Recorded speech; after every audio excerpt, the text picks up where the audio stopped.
kalian bekerja sama kemudian untuk menyelesaikan masa ini. Kalau sudah kalian pilih nantinya kalian coba ini, perhatikan ini. Kalian buat satu kertas, gambar kertas, dilihat temanya apa.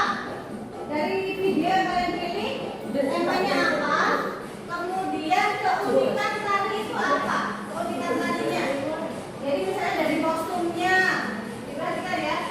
Dilihat dari kostumnya, musiknya, misalnya musiknya menggunakan musik yang tradisional, oke ya. Jadi boleh.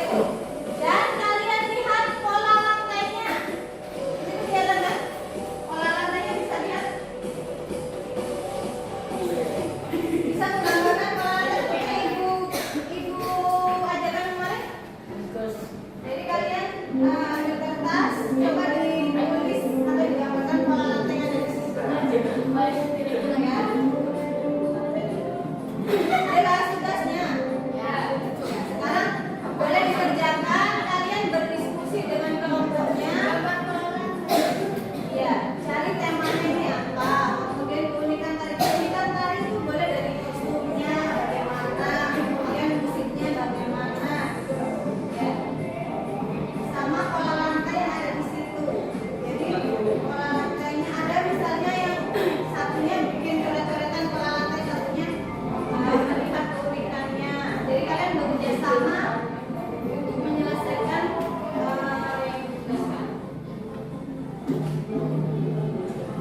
intinya tidak ada yang takut untuk berpendapat, semua berhak untuk berpendapat. Nanti juga yang menentukan kalian bersama-sama. Jadi misalnya pola lantainya seperti apa, warnanya seperti apa. Ya, kalau sudah selesai, sekarang coba kalian matikan dulu volumenya semua. Ada suara dimatikan dulu, coba dimatikan. Hadir. Sudah ya. Jadi sudah selesai semua, kita bisa mulai untuk presentasi kelompok ya.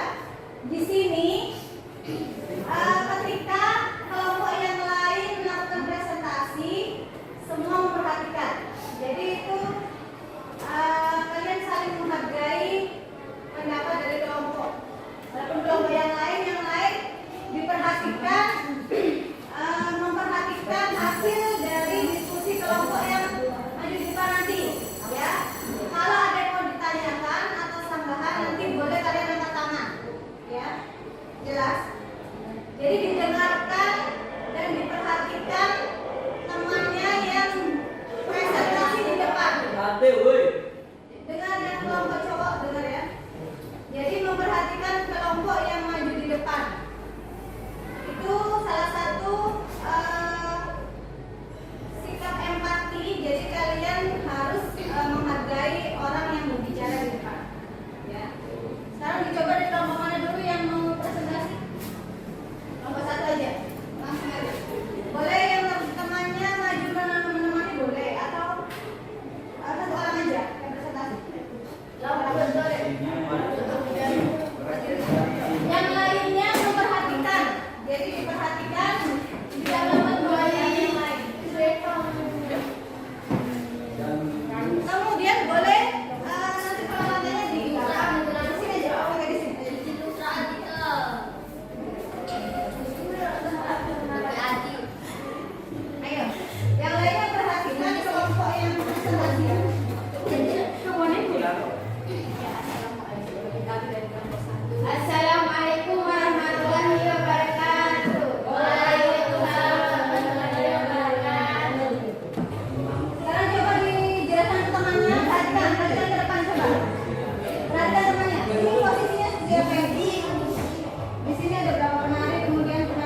Belum praktek kemarin loh.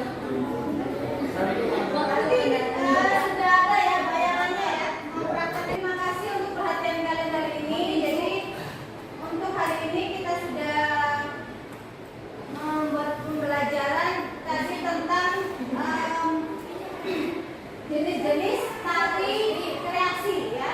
Kemudian untuk minggu depan, perhatikan minggu depan kalian tadi sudah mencari satu musik, sudah kan? Sudah menentukan satu musik untuk kelas 3C, 3C, sudah. Minggu depan kita coba isi musik itu dengan gerakan. Jadi itu ya. Minggu depan kita coba mengisi musik yang sudah kalian pilih dengan gerakan tari. Sama metodenya kita nanti bekerja sama, jadi ada kelompok. Nanti teknisnya Ibu jelaskan minggu depan. Dari pembelajaran kita tadi mungkin masih ada yang perlu ditanyakan? Sudah jelas semua? Ya. Jadi kita akhiri pembelajaran kali ini. Terima kasih untuk perhatiannya. Ibu akhiri sampai di sini. Assalamualaikum warahmatullahi wabarakatuh. Waalaikumsalam warahmatullahi wabarakatuh.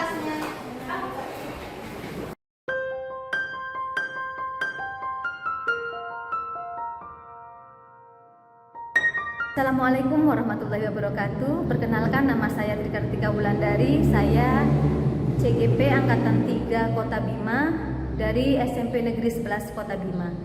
Di sini saya akan menceritakan tentang pengalaman saya dan perasaan saya setelah saya melakukan pembelajaran berdiferensiasi dan menerapkan kompetensi sosial emosional dalam kelas saya tadi. Jadi di sini saya mengambil beberapa KSE yang saya rencanakan ada di bagian di kegiatan rutinnya awal, kemudian di kegiatan intinya.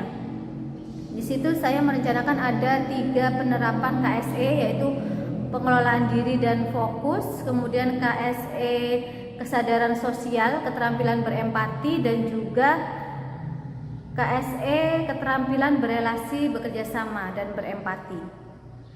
Saya menyiapkan itu dengan sangat antusias dan saya berharap saya bisa menanamkan kompetensi itu kepada murid saya. Pada saat pelaksanaan pembukaan saya lakukan dengan cara pengelolaan fokus. Jadi saya menanamkan pengelolaan fokus, pengelolaan emosi dan fokus kepada murid dengan cara berdoa sebelum melakukan kegiatan. Karena kegiatan berdoa itu dapat membuat pikiran kita tenang. Jadi sebelum memulai pembelajaran, saya menginginkan anak-anak atau murid saya dalam keadaan tenang dengan berdoa. Kemudian pengelolaan emosi dan fokus yang kedua saya lakukan pada saat ice breaking. Jadi pada saat sebelum pembelajaran. Jadi sebelum pembelajaran dimulai, saya melakukan ice breaking dulu agar anak-anak yang masih baru datang dari rumahnya, mungkin masih dengan pikiran-pikiran yang dari rumahnya, itu bisa memiliki fokus dan konsentrasi terhadap pelajaran yang akan saya berikan nanti. Jadi di situ saya memberikan ice breaking dengan cara-cara sederhana saja. Jadi di sini tadi saya membuat ice breaking dengan tepuk pagi, siang dan malam. Di situ bisa kita lihat mana anak-anak yang sudah mulai fokus, mana yang belum. Itu saya lakukan sampai mereka benar-benar sudah fokus. Jadi ketika mereka sudah benar semua, saya bilang pagi, siang, malam, dan mereka melakukan gerakan dengan benar, berarti mereka sudah fokus. Nah, kemudian penerapan KSE yang kedua saya lakukan pada saat mereka bekerja sama. Jadi di situ saya menanamkan bahwa bekerja sama ini adalah untuk sama-sama menyelesaikan permasalahan dan mereka harus dapat mendengarkan pendapat dari anggota lain. Jadi mereka di sini semua punya hak untuk berpendapat dan yang lain mendengarkan pendapat temannya gitu. Dan untuk keterampilan berempatinya itu saya masukkan pada saat mereka melakukan presentasi hasil kelompok. Jadi di situ mereka melakukan presentasi, kemudian saya tanamkan untuk teman-teman yang lain atau murid yang lain harus bisa mendengarkan presentasi dari kelompok yang lain. Itu adalah salah satu sikap untuk berempati, menghargai orang yang berdiri di depan. Jadi pembelajaran yang bisa saya ambil dari kegiatan yang sudah saya lakukan tadi adalah bahwa dalam menanamkan KSE sebenarnya kita tidak harus melakukannya dalam kegiatan yang formal saja, tetapi dengan kita melakukan kegiatan kemudian kita masukkan KSE atau kita menanamkan KSE ke murid pada saat mereka diskusi misalnya, atau pada saat mereka melakukan presentasi, itu sepertinya akan lebih masuk ke pikiran mereka daripada kita panggil mereka kemudian kita kasih tahu kamu harus seperti ini. Jadi tidak seperti itu. Jadi kalau menurut saya pembelajaran KSE akan lebih masuk jika kita dalam menanamkannya dalam kegiatan. Jadi kita masukkan atau kita integrasikan dalam pembelajaran kita. Itu sepertinya akan lebih masuk ke pikiran mereka. Kemudian dari pembelajaran tadi yang ingin saya perbaiki adalah rencana kedepannya di kelas-kelas yang lain. Saya ingin lebih fokus lagi dalam menanamkan KSE ini. Jadi mungkin saya akan mencari kata-kata yang lebih masuk ke pikiran mereka, lebih masuk ke hati mereka. Jadi bagaimana kita harus menghargai orang, bagaimana kita harus bekerja sama. Kadang saat mereka bekerja sama, mereka asik dengan tulisannya sendiri, mereka asik dengan pikirannya sendiri. Jadi kita harus selalu mengingatkan. Mungkin itu untuk perbaikan yang ingin saya lakukan. Dan saya juga ingin menularkan pembelajaran KSE ini ke teman-teman rekan sejawat saya yang lain, karena saya yakin kalau kita menanamkan KSE ini kepada murid kita secara terus-menerus di pelajaran manapun, jadi tidak hanya di pelajaran saya, juga di pelajaran-pelajaran guru yang lain, itu saya yakin mereka akan lebih cepat untuk menyerap tentang kompetensi KSE ini. Jadi mudah-mudahan selanjutnya saya bisa memperbaiki pembelajaran saya dan bisa mengajak teman-teman saya untuk bisa sama-sama melakukan pembelajaran KSE ini. Demikian yang bisa saya ceritakan tentang pengalaman dan perasaan saya setelah melakukan pembelajaran KSE ini. Saya akhiri sampai di sini. Assalamualaikum warahmatullahi wabarakatuh.